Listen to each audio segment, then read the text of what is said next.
우리가 내리는 결정은 우리가 무엇을 믿느냐에 강하게 영향받으므로 당신이 돈과 관련해 보이는 행동을 바꾸고 싶다면 당신의 핵심 신념을 살펴봐야 한다.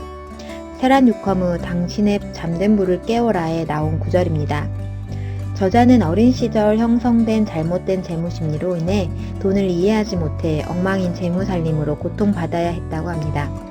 그런 그녀를 고통으로부터 구해준 것은 돈을 모으고 불리는 기술적인 방법이 아닌 그녀의 무의식 속에 있는 돈에 대한 신념을 이해하고 나서부터라고 하는데요. 우리의 자산 상태도 우리의 돈에 대한 신념의 결과입니다. 현재 재무 상태는 과거 재무 행동의 결과이고 재무 행동을 결정하는 것은 재무 심리에 있기 때문입니다. 그렇다면 보이지 않는 재무 심리를 어떻게 알 수 있을까요? 재무심리 진단 프로그램인 MBTI 검사를 통해 재무심리 진단을 받아볼 수 있는데요.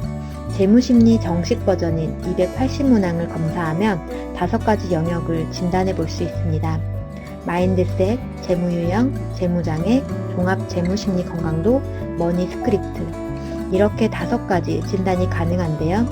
몸이 아파 병원에 가면 CT 촬영 혹은 MRI 촬영을 통해서 보이지 않는 병의 원인을 찾아내듯 MBTI 검사를 통해 보이지 않는 재무적 질병의 원인을 찾아낼 수 있습니다.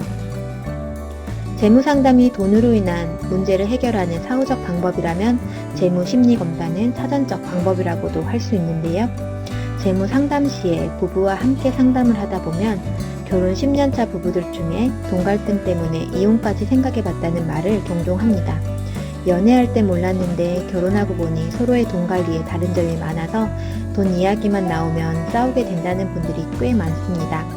이런 부분을 사전에 예방하고 싶다면 결혼 전 재무심리 건강검진을 받아보는 것이 도움이 됩니다.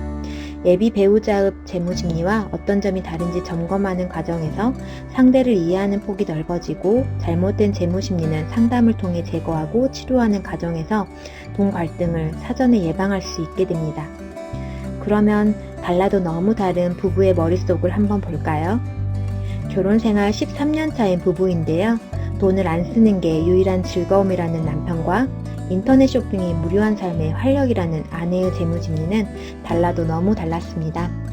원의 색이 녹색이면서 크기가 클수록 해당되는 재무심리가 건강하다는 의미이고 빨간색이면서 크기가 작을수록 재무심리가 건강하지 못하다는 의미인데요. 남편과 아내의 돈을 벌고 쓰고 불리는 재무심리가 서로 상반됨을 볼 수 있습니다.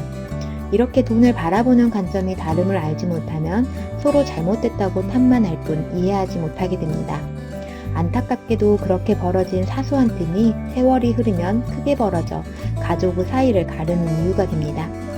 예비 부부들이 건강하게 가정경제를 이끌어가는 출발점은 재테크 방법이 아닌 서로의 재무심리를 이해하는 데 있다고 할 수 있겠습니다.